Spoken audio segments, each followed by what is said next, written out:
Gently close your eyes.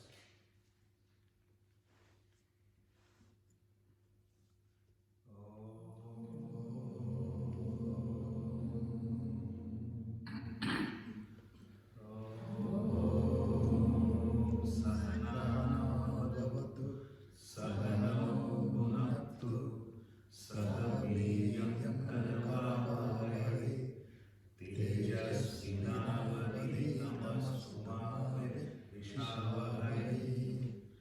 Om Shanti Shanti Shanti.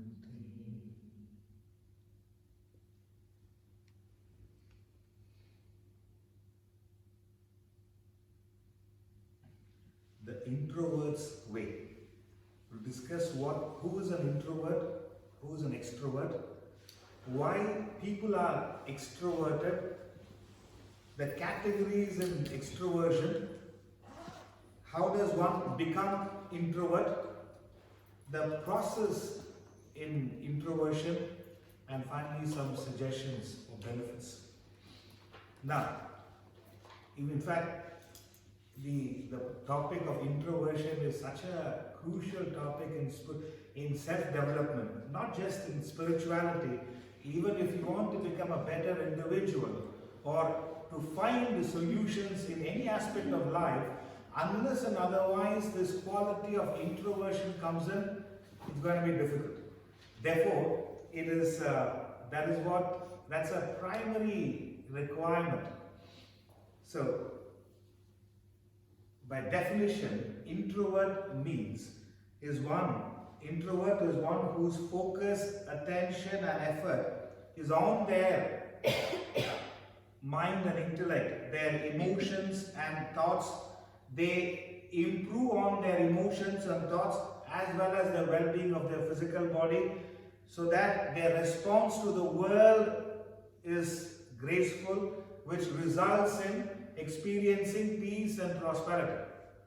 So an introvert is one, just to repeat, is one who works on their body, mind and intellect. They works on their well-being of the physical body, their emotions, improving their emotions and purifying their thoughts.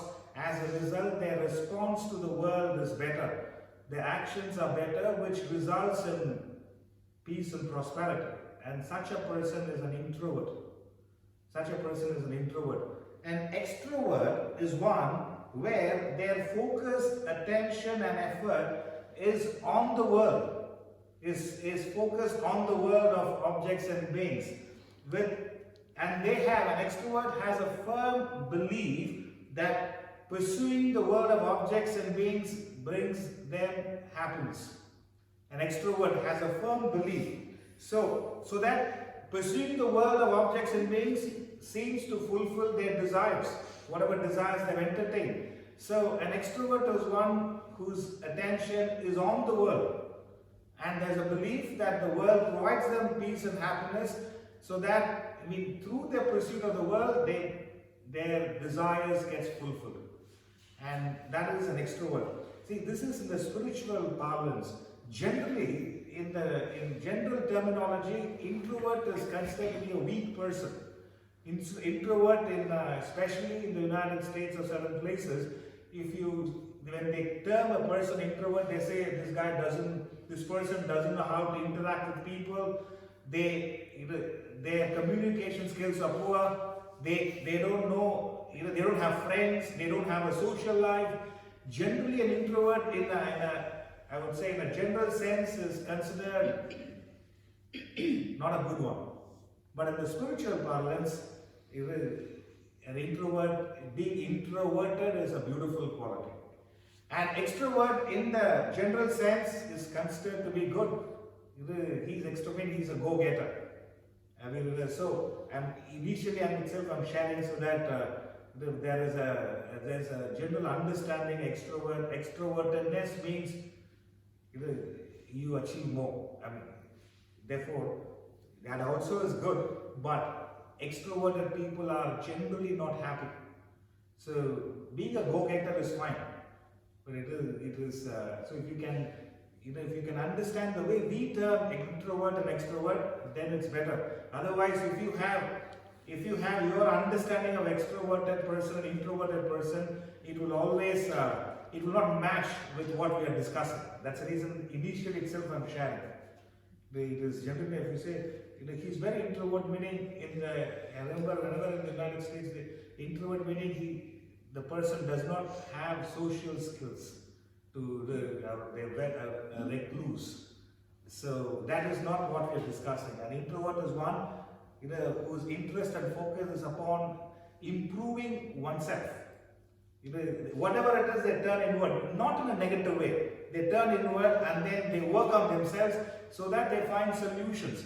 An introvert is one who finds solution. Extrovert is one, they push the solution to the external sources. So, that is an introvert and an extrovert.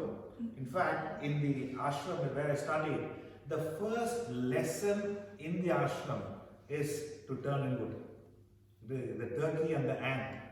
There's the course, the 3-year course in the ashram starts with a simple poem, Turkey and the ant. The turkey is cursing humans. The Christmas is coming up, so during Christmas time, turkey is consumed. And they say it takes 6-7 people to consume one turkey. Those who have consumed turkey can share. Anybody has had turkey? You had Ramji, Mira? Huh? No. Turkey, no, right? Turkey. Yeah. Not the country. You have to have a meal with Ramji. Especially banana leaf or even a normal plate. It can be served to another person. If it's that clean, he eats. The others, when they eat,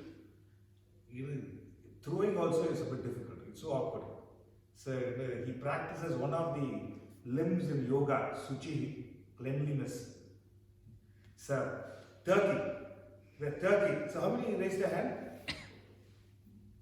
How many can have one turkey? How many people, can one person have a turkey? Huh? No, how many people it needs to have complete one turkey? 10. 10. Okay. Can you imagine? One turkey is consumed by 10 people and once a year. How often people have turkey? Christmas, otherwise?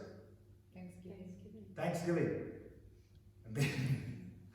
Okay. Generally I don't see it on the menu, but turkey is cursing humans. The cursed human beings. Look here, our lives are shortened by the human beings. Christmas shortens our life, says the turkey. And Christmas shortens our life.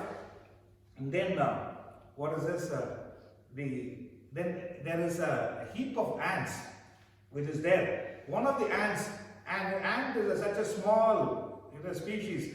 One of the ants climbs up the hill and then tells the turkey, "Ere you remark another sin, with thy own conscience look within. Control thy more voracious bill, nor for a breakfast nation's skill." The turkey is cursing human beings for human beings consuming the turkey couple of times or 3 or 4 times a year, and then 10, according to Jessica, it's 10 people, am I right? 10. She's doesn't consume much, I guess. I thought it was 5. Okay, 5 people consume one turkey. Right, 5? Yeah. 5. 5 couple of times a year. But an ant climbs up the hill and then tells the turkey, "Look here, but what the turkey does is, for a breakfast it eats a nation of ants. There's a mountain of ants it eats. Turkey eats a mountain of ants. And therefore the ant climbs up and then tells, "Ere you remark another sin, with thy own conscience look within. Control thy more voracious bill, nor for a breakfast nation's skill." You are complaining that others are consuming turkey once in a a few times a year, but for a breakfast you're killing thousands of ants for your survival. So all that it says is, in the ashram, our first lesson is to turn inward.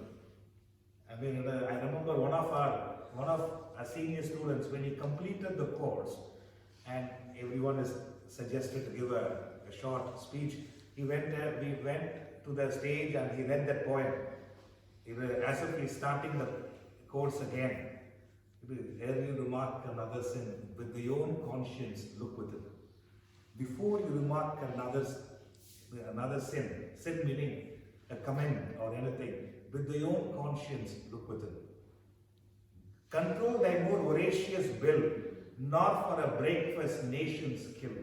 Says our course starts with it, and if at the end of it, all that I'm saying is introversion. So extroverted, that's why I'm telling you is, why people are extroverted. I mean, in spite of all this, why are people extroverted? It is, one of the reasons is pampered existence. We are pampered from the childhood. You're pampered. And another one is pampered existence, catered living. I mean, you are catered to and you are pampered most of the time. And without your own knowledge, you become extroverted. When I say, when you are pampered, when you are catered most of the time, you get what you want most of the time. And therefore, when you don't get what you want, you get intolerant. So, it's not that people become selfish. The environment is such that it makes them self-centered. If I am catered to all the time, that's why in a pampered existence, catered living. I'm pampered, I'm catered most of the time. Then what is my thought process? My needs, my desires, the world seems to fulfill me. Therefore, I pursue the world. And when I want something, I interact with the world of objects and beings and try and gain that. And that's the reason, most people become when I say that it is, and then there's a firm belief that my life will improve when the people or when the world improves. When the world I interact with improves. My life improves. For an extroverted, see, as long as you have a notion, my life can improve only when the external world improves. And then when you are in a pampered existence, catered living, which promotes your selfishness, it's very difficult. You become extroverted. So, just imagine, that's why the moment you're extroverted, the blame game starts. You start blaming others for various things which is happening in your life. And then, you have to observe the painful life of an extroverted person. Painful life of an extroverted person. I mean, you can go for a lecture, somebody is shaking their leg constantly. Watching a concert, somebody is shaking their leg, you can't listen. I can understand, it is a problem. And then you go, the meal is not right. Or you are searching for your car, you park the car, you forgot where you parked the car. And then you get into the car finally, and coming out there is a traffic jam. And then you go to a restaurant and then it's packed, they ask you to wait for half an hour. And then you order, you want to eat something which of your choice, that's not available. And all that I'm saying is a painful life of an extroverted individual. They want the world to cater to them all the time. They have a firm notion, when the world caters to me, I will be better. So, extroverted, you can just like that get agitated. You could be sitting in a beautiful car, something will agitate you. One message can agitate you. I mean, rightfully so. But all that I'm saying is, it's a painful life of an extroverted person. Painful life. That's why the problems, for some people, problem starts from the beginning.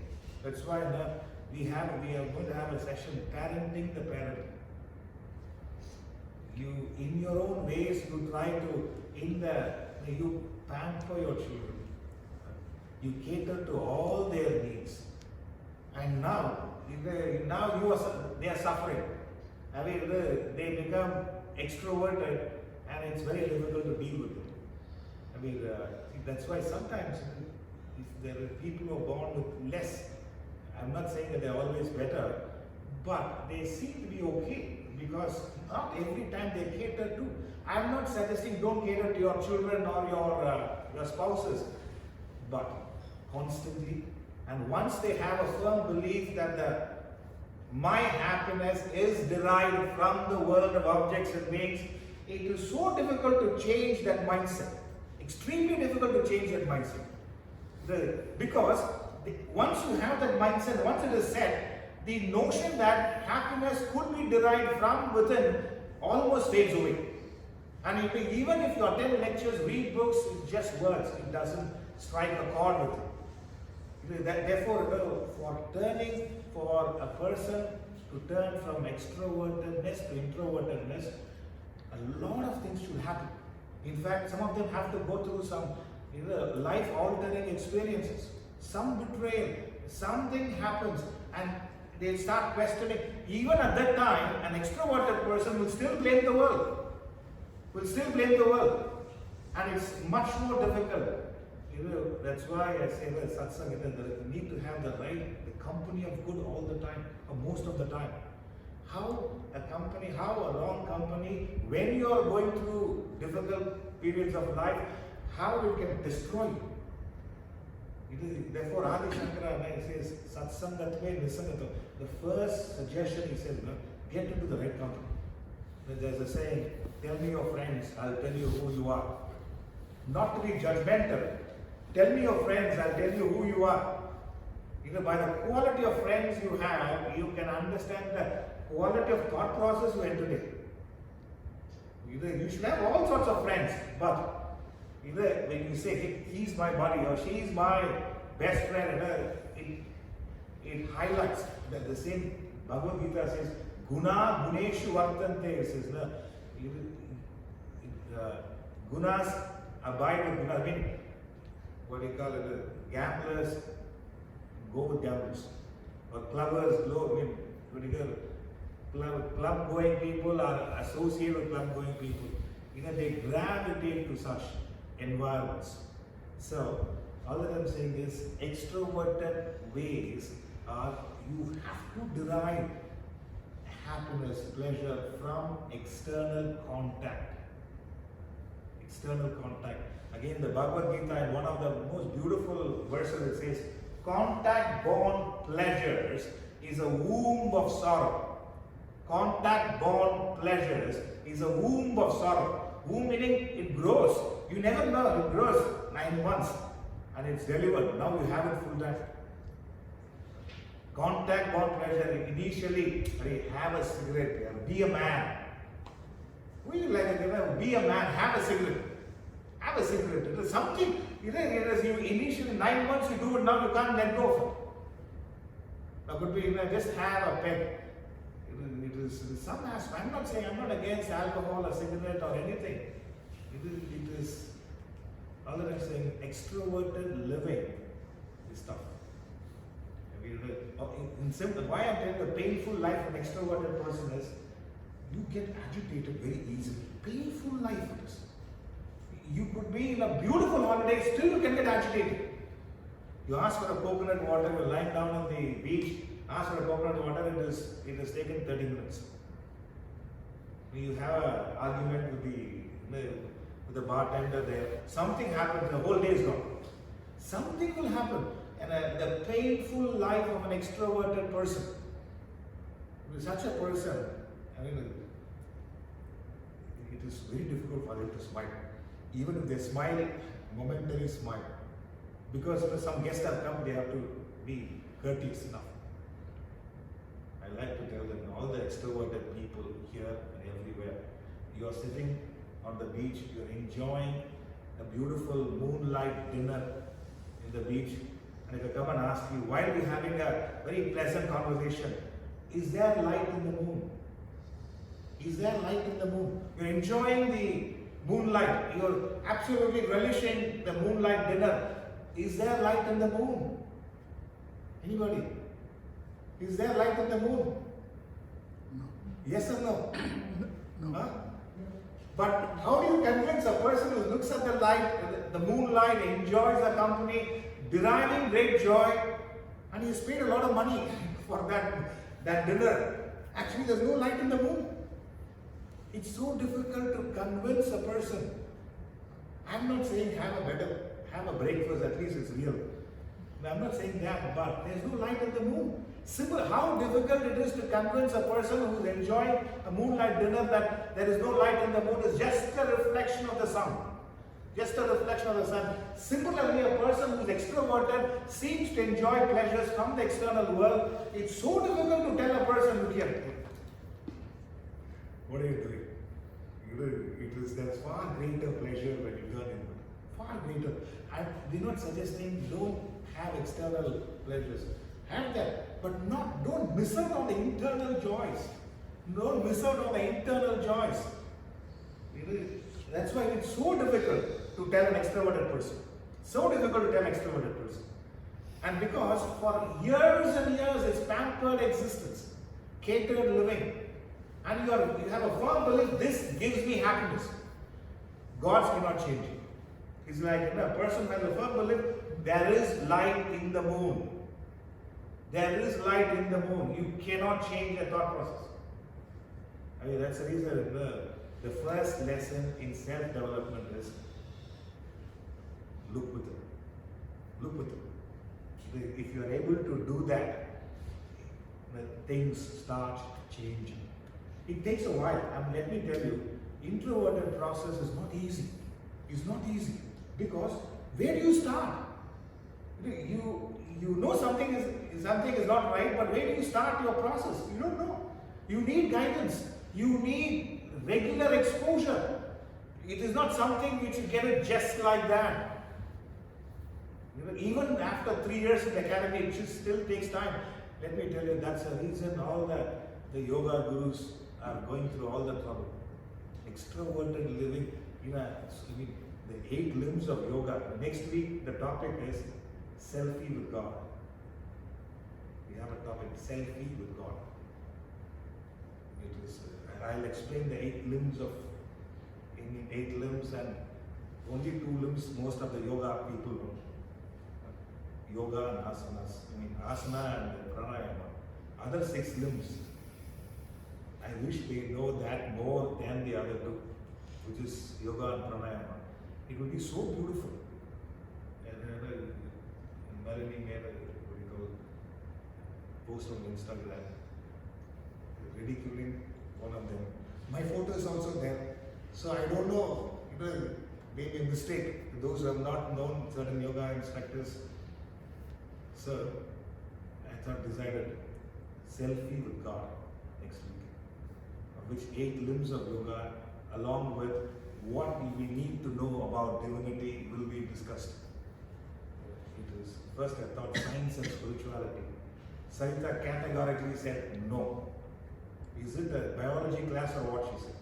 Science and spirituality. And so while coming from here, we were discussing what is the reason the number of deaths which is more is on selfies, I believe. There is a kill fee insurance.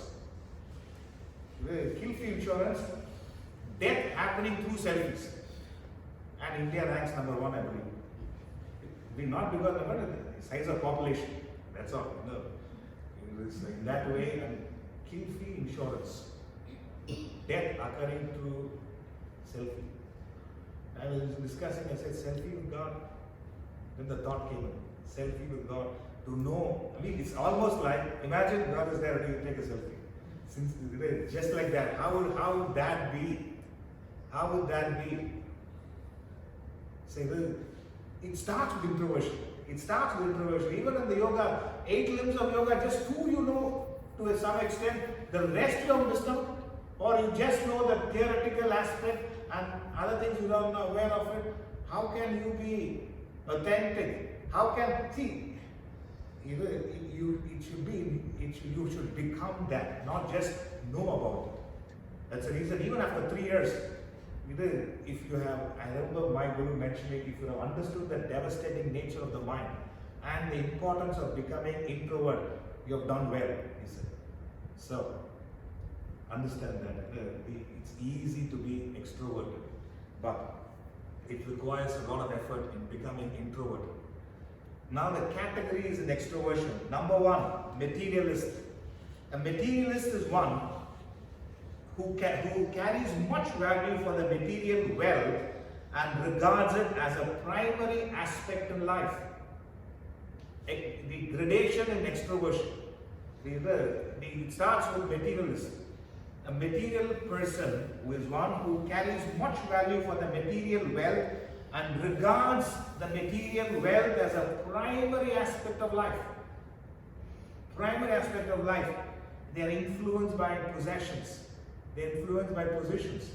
I remember I had a fake Patek Philippe watch, and I was sitting with the person just like this, and he didn't hear what I was saying. He was only looking at my watch.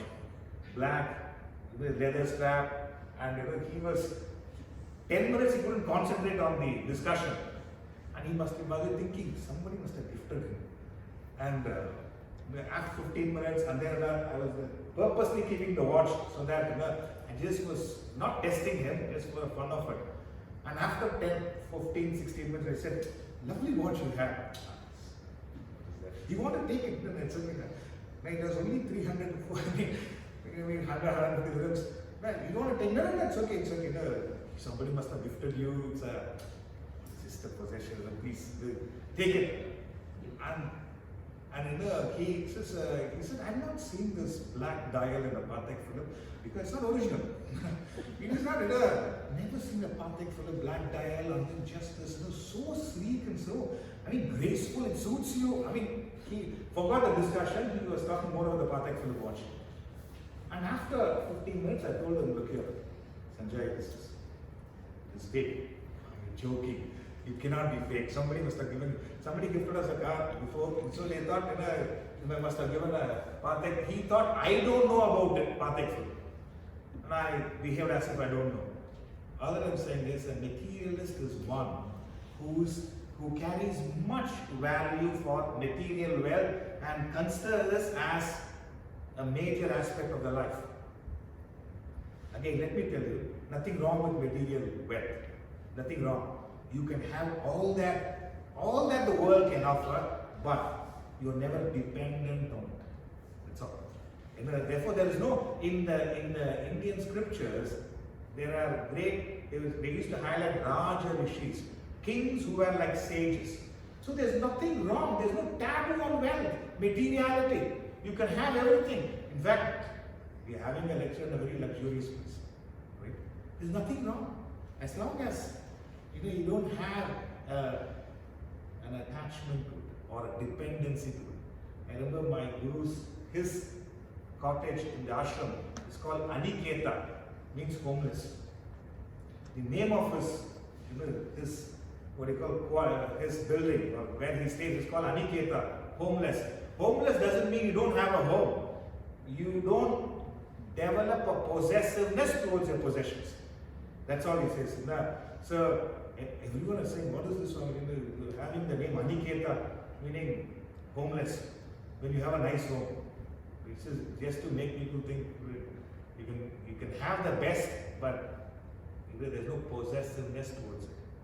So that's a materialist. Sensualist, when the mind is irresistibly drawn towards the sense objects of the world and the pleasures you derive through it. Sensualist. Your sense meaning eyes, ears, tongue, I see color and form, the ears hear various sounds, the nose smells, the tongue tastes, and the skin experience the touches. A sensualist is one who is a victim of the five senses. Victim of the five senses. You might see in some of the homes 100 places to see before you die. It is something, if you don't write before you die, they don't buy. 100 places to visit before you die. Or I've seen this place, that place, I've not yet seen this one. So, all I'm saying is, it could be the eyes, it could be the tongue, it could be the ears, it could be the touch. A sensualist is one who's irresistibly drawn towards the sense objects. The skin gravitates to another skin. The tongue craves for certain things. Eyes longs for certain sights. And that's a sensualist. You cannot. I remember we were in a restaurant in Hong Kong. There was fishes there. And I was telling Sreedharan, there's a Nemo fish here. And we were waiting for our host to join us. There's another guy, not our friends, but someone else who were waiting in the restaurant. He looked at the fishes and said, it's mouth-watering. It's mouth-watering. And a sensualist is one, it irresistibly gravitates to the sense objects. Their five senses, eyes, ears, nose, tongue and skin, irresistibly gravitates to it. That's a sensualist. Again, I'm cautioning, you could be in the midst of all these things, but you may not be influenced by it. You may be in the midst of all these things. If you're introverted, you could be in the midst of all that, but you are not influenced by it. Not influenced by it. In the words of George Bernard Shaw, he said after he had to write an article on shopping malls at the time when it initially started, he said, after visiting all the malls, I'm amazed at the number of things I can do without. I'm amazed at the number of things I can do without. Sensualist. A sensualist is one. He's not enough. He's not enough. So the materialist one who starts with the material wealth, for them that's the be all and all of all. And then a sensualist is one, the victim of five senses. And the next one is emotional. And levels of introvert, categories of extroversion, emotional. We move from the wealth and then the sense organs, now the mind. It is your emotions and feelings dictate your life. How the sense objects dictate your life, now the emotions and feelings dictate your life. You get attached, involved, become possessive towards your contacts with the world. So, an emotional person is that. We have discussed that before, but I'm saying the gradation in extroversion. The world can make you extroverted at any of these levels. And then intelligent. When you use your gross intellect and gather information, you make a living out of it. So that is one and another aspect of extroversion. Intelligence in a particular field of activity. So your extroversion could be in that field of activity, based on the intelligence you have gained. The next is intellectual. This is where the extroversion can diminish. This is where you being extroverted reduces from once you start functioning from this level. So where an intellectual is one who uses the gross intellect and the subtle intellect. A gross intellect is used in the world, subtle intellect you use for anything beyond the world. When you have those thoughts, who am I? What am I? Or what is the purpose of my existence? So an intellectual is one who uses the mind, the gross intellect and the subtle intellect, and tries to find some solutions. At least he is in the process of thinking. So therefore, this is the stage where extroversion diminishes, and there is least extroversion when you are in the state of being spiritual. That's why when a person is spiritual, when they understand they are a combination of spirit and matter.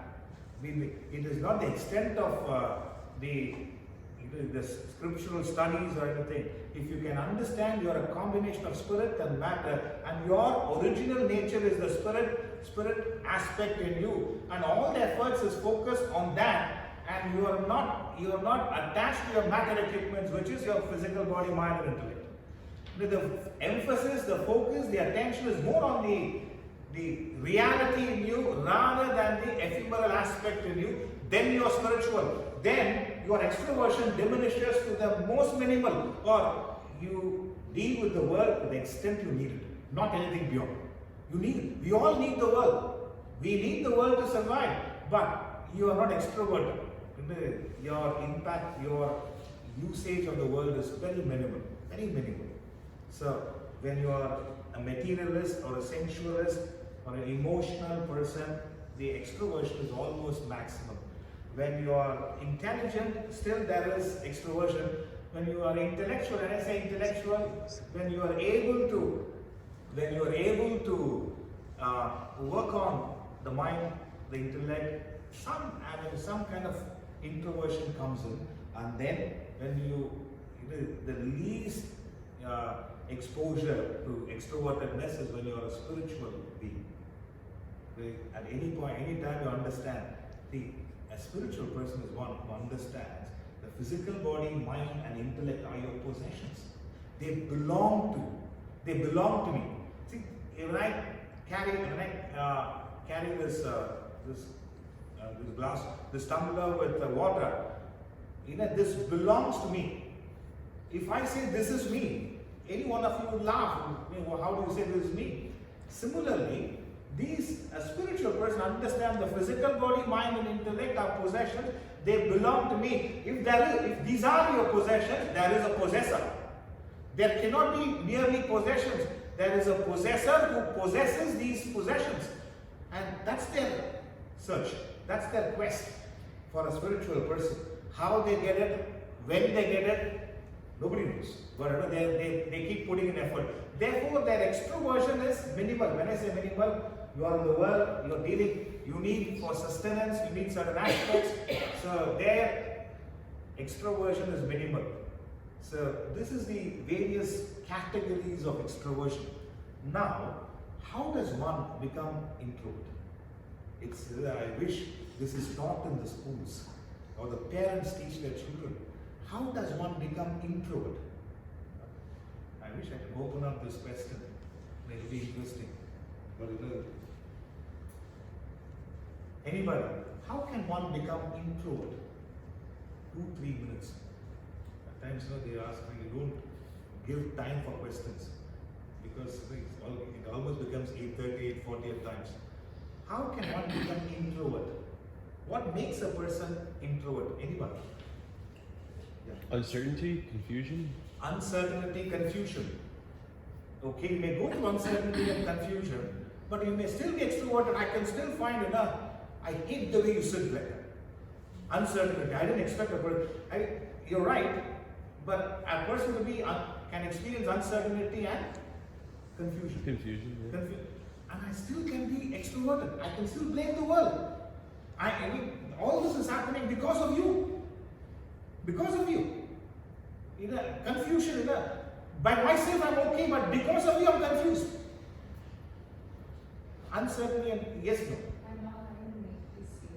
By not having the need to be seen. Okay, what does it mean? You don't need to be. You don't need to be in the limelight.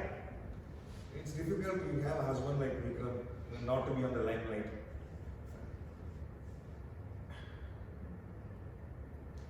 Okay, not to be seen.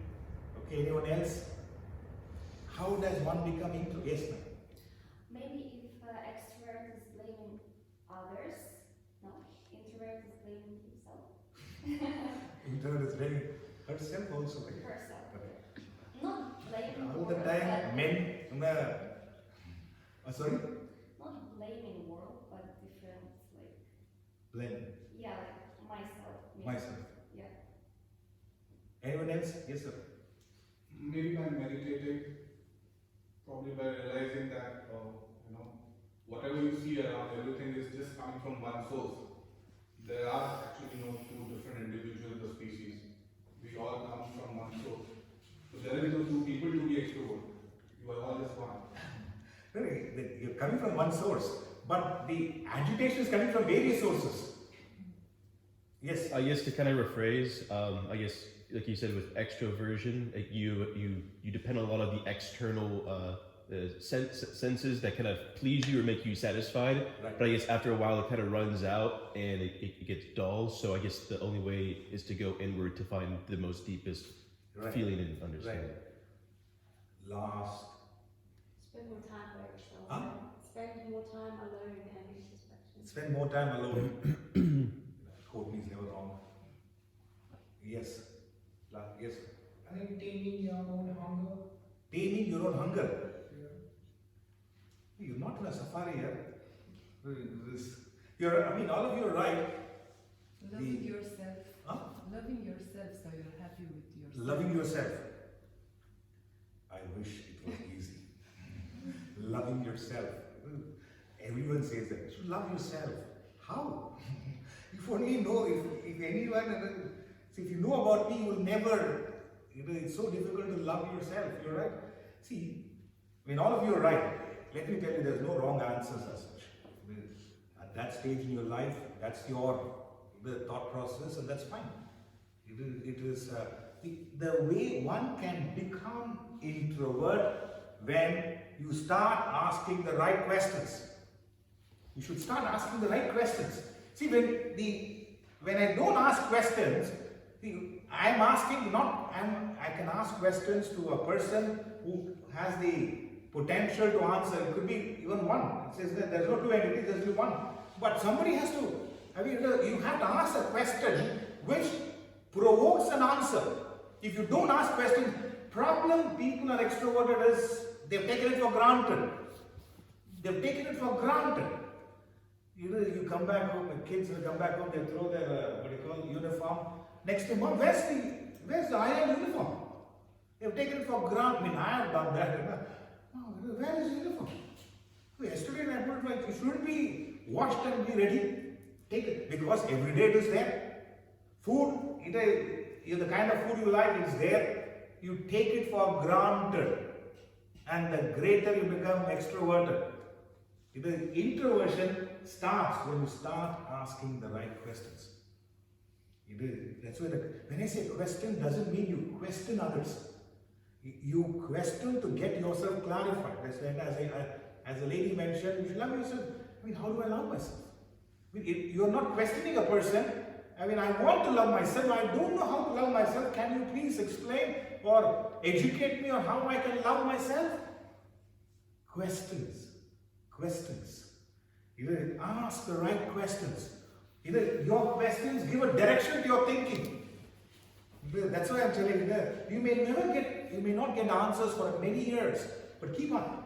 Have the question. Keep the student in you alive. You will be an introvert. Keep the student in you alive. You will always be an introvert. The questions. See, there are people who ask wrong questions. When I say wrong questions, generally we say, who was this yoga guru? B.K. Iyengar did yoga 3 hours a day or 5 hours a day, and he passed away at the age of 92.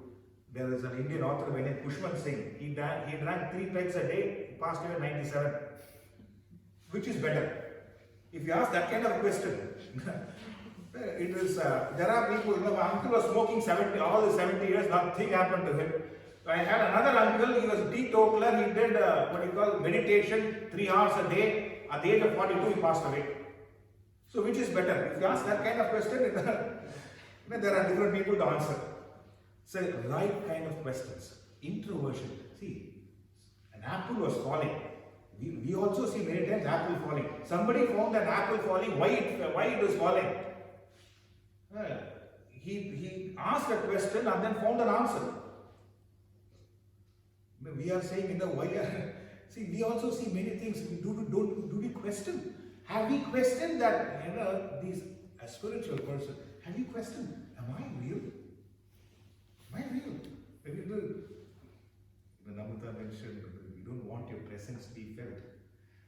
When you know you are real, not to make your presence felt is very difficult. But when you know, am I real? I'm just telling you, have you questioned your own emotions? Your own thoughts, what is this thought? Why am I entertaining this thought? Do I need to go through this emotion? Have we worked? All that I'm saying is, ask a question, you may not get answers, it's okay. It's okay. Someday you'll get an answer. Someday, you're walking with someone, you'll get an answer. What they say, the penny drops. Someday you'll get an answer. It is even the iPod, how it came up. He questioned why Steve Jobs questioned his daughter, why you're carrying such thick, such heavy Walkman and it looks terrible. And there must be a way where you can carry many songs in a smart device, questioning, and then the answer came up. Can you imagine? Apple does not produce any music, but you have to buy music, you have to go to Apple.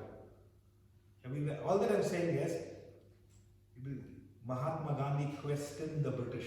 He didn't fight the British, he questioned the British. He questioned the British. You turn inward by asking the right questions. I shared this story with you. One of the Nobel Prize winners for physics, he used to tell, when he won the physics prize, he was mentioning, every time as a child when I came from school, my mother never asked me what grades you got, but she will always ask me, did you ask the right questions today? Did you ask the right questions? And that kept me going, asking the right questions. So in the spiritual path, there's nothing, in the Upanishads, in the Vedas, nothing but a question answer session. It's all a question answer session, Upanishads. So, therefore you turn inward when you start asking the right questions to you. That's why you don't need to share the questions with anybody. Either you are asking the question, you don't get an answer. All that I'm saying is, it's fine. It's okay. Why am I going through this agitation? Why? What is it? That's why instead of asking the question, who is agitating me? If you ask the question, what is it in me which I'm allowing to get agitated? Ask the right question. What is it in me I'm allowing to get agitated? One is, I am agitated because of this person. Another is, what is it in me which I'm allowing myself to get agitated? Something and I'm allowing to get agitated. So, right questions alters your life. The sure, short way of turning introvert is questioning. That's why it could be, you're going through certain things, could this be my fault? Could this be my fault? What is my contribution to this scenario? The thought, I need to work on myself. I don't know how to work on myself. I need to work on myself. So, when this process comes in, your selfishness and ego diminishes. It's not that it's not there. I would say it's still there, but it reduces. Your selfishness, your ego reduces because I've contributed in some way. Your selfishness reduces, your ego reduces, you are searching for solutions. And suddenly it hits. But you're working all the time. You're working on yourself. So, in fact, you will stop blaming others. Because I am also contributed. I'm also a part of it. I'm also a party to it. You want to blame, but if you're an introvert, you slowly withdraw. You don't get into the pathetic living of an extroverted person where everything has to go well for them to be happy. Everything is good. You wanted 4 things to go well, now it's gone well. Suddenly the air conditioner is off. And then you're feeling warm, you can't focus. Something or the other keeps bothering you if you're extroverted. I'm telling you, if you're extroverted, you have given the control, the suzerainty to some other source. That's all. Your life, your capacity to create happiness is transferred to some other source. Therefore, that source, every other source starts controlling you. That's an extroverted life. In the words of Mahatma Gandhi, he said, any fool can find Shanti in Shanti. You've got to be a person of caliber to find Shanti in Ashanti. To find Shanti in Ashanti is a beautiful. Shanti means peace, Ashanti means non-peace, which is agitations. So, there's a quote, it's a beautiful quote. I read that it is inscribed in a tomb in Westminster Abbey of a Christian priest. Now, it goes this way. When I was young and free and my imagination had no limits, when I was young and free and my imagination had no limits, I dreamed of changing the world. As I grew older and wiser, I discovered the world would not change. So I shortened my sights somewhat and decided to change only my country.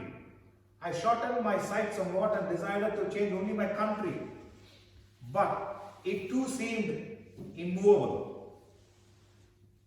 As I grew into my twilight years, in one last attempt, I settled for changing only my family, those closest to me. But alas, they would have none of it. And now, as I lie on my deathbed, I suddenly realize, if I had only changed myself first. And now, as I lie on my deathbed, I suddenly realize, if I had only changed myself first, then, by example, I would have changed my family. From their inspiration and encouragement, I would then have been able to better my country. And who knows, I may have even changed the world. So he says, I'm lying on a deathbed, if only I changed myself. Then I would have changed the family. And through their encouragement, I would have changed my country, and who knows, possibly I would have changed the world. So, all those people who changed the world worked on themselves. They didn't change the world and then become better. Great. They were great even before. They worked on themselves. It is not that after India gained independence, Gandhi was called Mahatma Gandhi. Even before, he was a great person. So, if only I had changed myself, lying on the deathbed. When does he get that realization? Lying on the deathbed, if only I changed myself. Possibly I would have changed my family, and through their encouragement, I would have changed the country, and who knows, possibly I would have changed the world.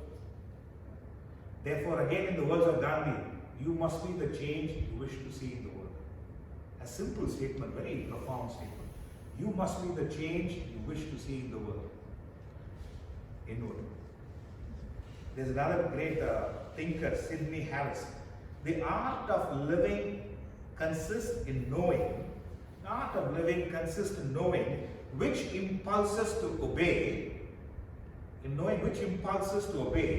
and which must be made to obey. Which impulses to obey. The art of living is knowing which impulses to obey and which must be made to obey. You always say name, fame, power, position, status, opposite sex are great slaves, but terrible masters. Name, fame, power, position, status, opposite sex are great slaves, but terrible masters.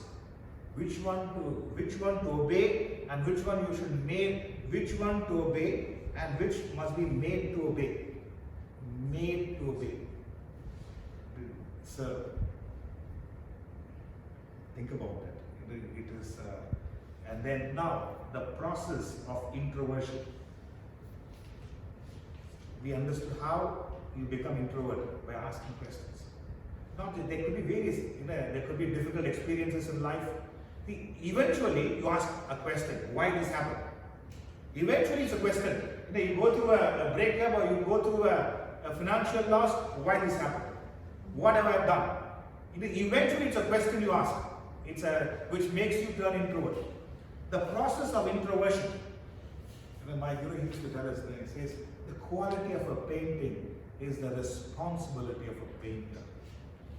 The quality of a sculpture is the responsibility of the sculptor. The quality of your life is your responsibility, he used to tell us. No blaming allowed. The quality of a painting is the responsibility of a painter. You can't blame the painting. It's the responsibility of the painter. Quality of the sculpture is the responsibility of the sculptor. Quality of your life is your responsibility. No blaming allowed. The way sometimes we should talk to him, no blaming allowed. So, it is by blaming the others, you give up the power to change. He used to tell, these are words directly from the Lord. By blaming others, you are giving up your power to change. By taking responsibility, you gain the power to change, and thus you take charge of your life. Verbatim his words. By blaming, you give the power, you give up the power you have to change. By taking responsibility, you gain the power to change, and thus you take charge of your life. So, there's a Greek saying, God has entrusted me with myself. God has entrusted me with myself. So, when you feel responsible for your life, you will respond with ability. Responsibility literally means responding with ability. And when you have that, when you think, that's why the willingness to change, the willingness to improve yourself makes you responsible, and you respond with ability. Responsibility. So the process of introversion is that the willingness to develop, you become responsible, you understand the quality of a painting is the responsibility of the painter. Quality of my life is my responsibility. No blaming allowed. If you are happy, it's because of you. If you are unhappy, it's because of you. If you are sad, it's because of you. If you are joyful, it's because of you. If you are healthy, it's because of you. If you are sick, it's because of you. I'm not saying when I say because of you, then if the control is in my hand, I can do something about it. I'm sitting here, imagine I'm here to express my understanding. I'm not here to impress anybody. I tell you, it's such freedom. If I'm here to impress somebody, I don't think he's listening to me properly. If I'm here to impress, it's a torture. I'm here to express my understanding to the best of my ability. That's it. That's it. That's the responsibility I've taken. I'm here to express my understanding to the best of my ability. That is the responsibility I have taken upon myself. It's freedom. If I have how is Sachin responding, I will be in trouble. Therefore, I'm not saying I don't care about others, but that's not in my control. It is never in my control. That's why responsibility. And I tell you, you should be willing to work on yourself. Then alone you become responsible. If you're not willing to work on yourself, where is the responsibility? There is no willingness, there is no possibility of you being responsible. You're willing to improve on yourself, you will be here week after week or whenever possible. You never know when it clicks. Never know when it clicks. But therefore, that responding with your ability, what you're doing is you keep on improving your ability in such a way, the response becomes better and better and better. So, responsibility. That's the first stage in the process of introversion. The next is the most crucial stage, where an introvert, when the introvert meets the source, it could be a lecture, an introverted person is listening to a lecture, reading a book, either when the source meets the object, when an introvert meets or listens to a lecture or reads a book with intensity, transformation happens. Otherwise, if there is a lack of intensity, there is information exchange, but transformation cannot happen. For transformation, that's when entertainment does not need intensity. Transformation needs intensity. If at the point of an experience, transformation has not happened, either the seeker lacked intensity or the source lacked intensity. Even if the source lacks intensity, if the seeker has the intensity, transformation will happen. I can assure you that. 25 years ago, I still remember attending one of Swamiji's students' lecture. I don't even know her name. I remember in Chennai, I attended Swamiji's lecture, and then I attended one of the students, the senior students of Swamiji's lecture, giving a one-off talk in Chennai. And it was a topic, purpose of existence or something. In an hour and a half lecture, there was hardly 15 people. We were there, sitting there, attending the place can accommodate 100 people. We were there, listening to it. Something happened. When I say something, it is the purpose of existence. Something hit me, and I remember after the lecture, I walked to my home. I never do that. I mean, I went on my motorbike. I parked the motorbike. I literally forgot. It was pouring rain. And after the lecture, it made such, all that I'm saying is there was intensity in the seeker in receiving that information. And that's why I don't even remember the girl's name. Listening to the lecture on the truths of life, it hit me so hard. I mean, pouring rain, I just walked. And my mother looked at me and said, "What happened?" No, what happened? It was, you are wet. You're drenched in the rain. Why you could have taken a taxi and come? I didn't feel like taking a taxi. Half an hour and I walked back, and that evening, almost the next day morning, I went by a motorbike. Correct? He said, it's still there. It was still there. But I had no idea. I mean, all that I'm saying is something changed on that day. It was intensity of a seeker. I still don't remember who was that girl who gave a talk. I mean, it was not that it was a great talk, but intensity of a seeker. That's why, for entertainment does not need intensity. Transformation needs intensity. If both the seeker had intensity and the source had intensity, I'm telling you now, you are different. The whole thing is different. It's where, therefore, all that I'm saying is, for the grandeur of introversion is, you develop that intensity. You develop that intensity. When that intensity is there, in that experience, it's only you and the source. Nothing else exists. That's what I'm saying. In that experience of when you are intent, that intensity is there. The source also has an intensity. In that experience, you and the source alone exist. Nothing else exists. For you, nothing else exists. That's why it is with intensity, everything else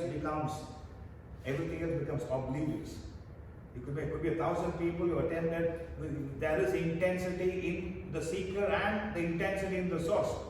Everything else appears oblivious. So, intensity in simple terms is being aware without self-centeredness. That's intensity. Being fully aware of an experience without self-centeredness. That is intensity. That's why sometimes you are fully aware without self-centeredness. Sometimes it could be a concert or reading a book 3 hours. Can't imagine those 3 hours. It could be because that level of intensity you have. All that I'm saying is, otherwise it's casual approach. How can that be? And if you're extroverted, you're focused on others, how can transformation happen? Introversion, that's why in the height of intensity, you and the source exist, nothing else exists. Everything is oblivious for you. You're just there. You're like blotting papers, taking in everything. And that's enough. Now for you, you're transformed. For you, you're transformed. That is, therefore, why I'm telling you, introvert's way, there's a grandeur in being introverted. And the benefits you derive from being introverted is humongous. See, so therefore the other way around, when you are aware with self-centeredness. An extroverted person is one who's aware with self-centeredness. They develop a dislike or a hatred. Or you're aware with self-centeredness, either a dislike or a hatred or a like and an attachment. You like the person. You are aware with self-centeredness. Either a like or either a dislike and hatred, or a like and an attachment. You develop. So that's an ordinary people going through life experience with such intensity became extraordinary individuals. You know, all the great extraordinary individuals are anyone like us, but they went through life's experience with such intensity, such intensity. They were never the same again. That's why my guru used to tell me, all of us are Mahatma in waiting. All ordinary Atmas are Mahatma in waiting, he used to say. So, every saint had a past and every sinner has a future. That's why we go through so many experiences. How many experiences they go through intensely? That's why even failures you meet with intensity, it changes. Even failures you meet with intensity, it will change you. There is a saying, failures teach you much more than what success can never teach you. You go through failure. When I say failure intensely, I'm not saying you're blaming the world. I'm not saying you are pushing the buck to others. You go through even a failure intensely. It changes you. Never again that will happen. It changes you. It is therefore, intensity is a profound and a blissful experience for an introverted seeker. It is oblivious to an extroverted person. Extroverted person can be in the midst of one of the most enlightened master. Nothing happens. They will complain. I don't know why he has so many followers or something. Nothing. Extroverted person, nothing happens. Introverted person, I'm telling you, they are there. Half an hour they are there with them. It is enough for the rest of the year. Intensely they take it. We go through, every one of us go through intensity in all the wrong ways. Just observe a person who is angry, the intensity with which they get angry. There was a lady who used to attend the lectures. Every time I saw her mobile phone, the screen was broken. And you, Apple 11, by the way, you are broken already. Some argument with the spouse. The intensity with which she throws. Next time anything happens, tell me, you come and catch it. Every time, the intensity. We go through the negative things intensely. There are people who say, I hate you. There's stress on hate. You are disgusting. Can't stand your sight.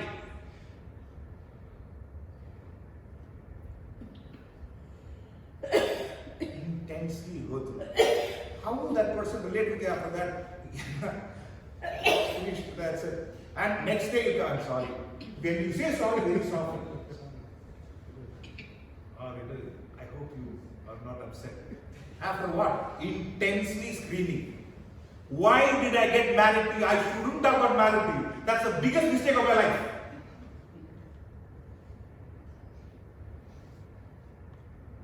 You're my life next day. I can't imagine my life without very politely. Really? We extroverted people go through intensity in all the wrong ways. All the wrong ways. So, therefore, we are blessed with that intensity. But an introverted person going through intensity cleanses them. That's why even you go through a failure, you go through such with intensity, you're not the same again. And it's almost like what they call as ever since moment. Ever since something changed. Something changes. Why I'm stressing on is how many ever since moments we have. How many experiences we go through intensity. I mean, we are going through so many experiences casually. It is sometimes here when the rainfall happens with such intensity, watch. It is, all that I'm saying is, if only you, the morning when you wake up, that's why when the masters highlighted, to be born as a human being is a blessing. When you wake up, next day, tomorrow when you wake up, can you wake up with that intensity in mind? Thank you, another 24 hours of me to raise myself. Can you go through, when you go through that with intensity, you're a different individual. Wi-Fi, news and messages. One party in the evening, I am tired. Count me in. Therefore, masters after masters can come. I can have lectures after lectures every Wednesday. Anything slightly intense you can have. What else I can do? See, it is the intensity is with the seeker. It is there. That's why, in my opinion, all the great masters, their intensity and obligation towards the seekers is complete. Are we intense enough to pursue it? Is the question. Therefore, intensity is everything. Therefore, the preparedness of a seeker is everything. And then, Mohandas Karamchand Gandhi, he was pushed out of a railway compartment. He didn't go through it casually. If you had gone through casually, okay, next train I'll catch and go. When he was pushed out of the compartment, the intensity he went through that betrayal. He was from the first class compartment, he was thrown out because he belonged to a different race. He went through that so intensely. It's not that he didn't become emotional. He understood that emotion and said, if this is what is happening to me, what must be the scenario for many other people? He went through with such intensity, it propelled the Satyagraha movement. That was, he questioned himself, and that became the seed for the fight for independence. That became the seed for fighting the independence. Intensity, my friends, intensity. Ramakrishna Paramahamsa, he talks about intensity of a spiritual seeker. He says when you push the person into the water, the only thought he has is to come up to the surface and breathe fresh air. That's an intensity of a seeker. For us, it is entertainment. Most people, it's entertainment. Therefore, for this concept, this Swami is there. For this thing, this person is there. You take everything, it's a buffet and it's an indigestion. Nothing works. It's easy meditation. Nothing you have to do. You sit there, close your eyes. Somebody is doing chanting. Chanting also you can't do. You have to play through an instrument and listen to a chant and meditate. I wish you can do it. If you do meditation with the right intensity, you will transcend all limitations. But predominantly it's a joke. Predominantly meditation is a joke. Even in the 8 limbs of yoga, it's in the 7th limb. Start off with meditation. It's the 7th limb. When I do selfie with God, I will explain. You do the asanas and then the 3rd limb and the 7th limb. In between, that and all is okay. The 3rd and 7th. What about? So I am not ridiculing, but all that I am saying is, you got to go, understand intensity. It does something to an individual. It cleanses you. You're not the same again. That ever since moment happens, and the way you transform yourself, that's why I know. Same lecture, one person says, I heard it before, or it's okay. Another person, oh my God, there is something. There is something. Why? It is not the intensity of the source is always there. It is your intensity which makes the difference, nothing else. Casual approach, casual experience. Entertainment approach, entertainment experience. Intense approach, intense experience. Intense experience. Last week we discussed on compassion. It's incredible. I mean, a person who has an intensity experiences compassion. That's why in a relationship, if there is compassion, other person does not need to explain what has happened.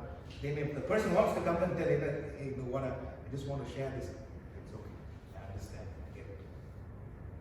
If you have compassion, the intensity is there, compassion is there, and they don't need to explain. You get it.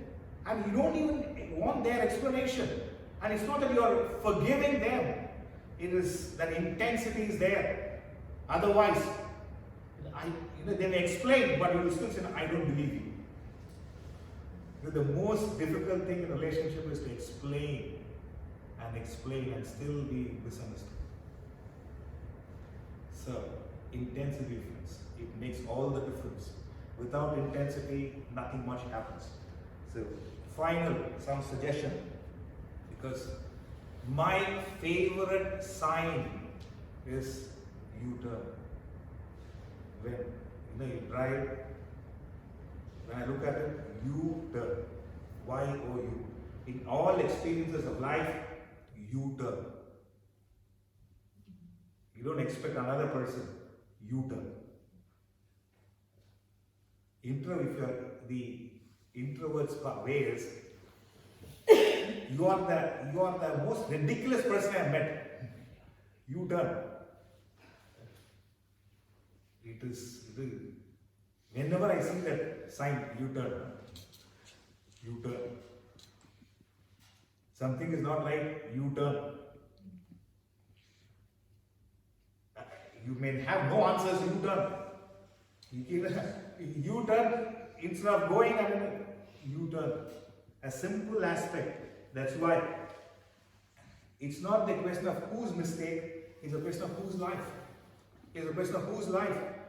It's your life is at stake. Therefore, it's a simple aspect, U-turn. You can get into arguments, you can get into all those things. It's not the question of whose mistake, it's a question of whose life. And it's your life at stake. Isn't it better that you turn? Rather than expecting you're on the highway and then you're driving at normal, correct speed, one person is there, tail-ending you. And then you come out, another person is going slow. You want to back that flow. You turn, go to the third lane, period. You turn. It's not the question of whose mistake, my friends. It's a question of whose life. And your life is at stake. Your life is at stake. But you don't even know that person getting into an altercation. You turn. You're safe enough. Because you turn. And then keep arguing. So a simple suggestion for, in case nothing works, at least you turn. Something it is, when I say you turn, think about it. It is not every time others. It is just turn inward. My guru used to tell, turn inward here and now. There is no other way. In fact, he used to say, all problems are internal. It's wonderful when you argue with him. He will come in, all problems are internal. All happiness is also internal. Anything you say, he will make sure that all problems are internal. You can say, because of this person, or I'm happy because of this person, or I'm annoyed because of this person, or this person, this experience, he will, all problems or all happiness is internal. If you can fix that properly, things change, things improve. And slowly and slowly you develop that intensity in your life. And once everything you go through intensity, I'm telling you, at the end of the day, it's so refreshing. You meet a person, if you can genuinely tell, it's so wonderful meeting you. Intensely, genuinely I'm saying, it's wonderful meeting you. You mean I have to meet this person again? Intensely, I'm not joking, genuinely telling. You have no idea. You have no idea how that person feels and what it makes you. It's a very different quality of life, and more you experience it, yours. you're having a selfie with God. You're almost having a selfie with God. Such any experience, there is a way to work on yourself. And some experiences are difficult, but it's manageable. That's why I always say, pain is inevitable, but suffering is optional. Pain is inevitable, but suffering is optional. For you, it's different. And when you keep doing it, for you, life is beautiful. Beautiful. Sometimes you will wonder, how can this person be so jealous? Or how can a person be so negative and think? You are stunned, you're amazed with people in life. Now that I'm saying is, it starts with turning inward, asking the right questions. Asking the right questions. And it is working on yourself, seeking answers, and again, recast your questions. Another time you get a better answer for yourself. And keep doing it in such a way that that wisdom is clear. And then, I tell you, it's a different life altogether. Every experience helps you to improve yourself. And you don't need 8 years, man. Whatever life, or anyone whom you meet, more than you, they get, I wouldn't say transformed. They feel nice. They may not tell you, but after a while, it was wonderful meeting that person.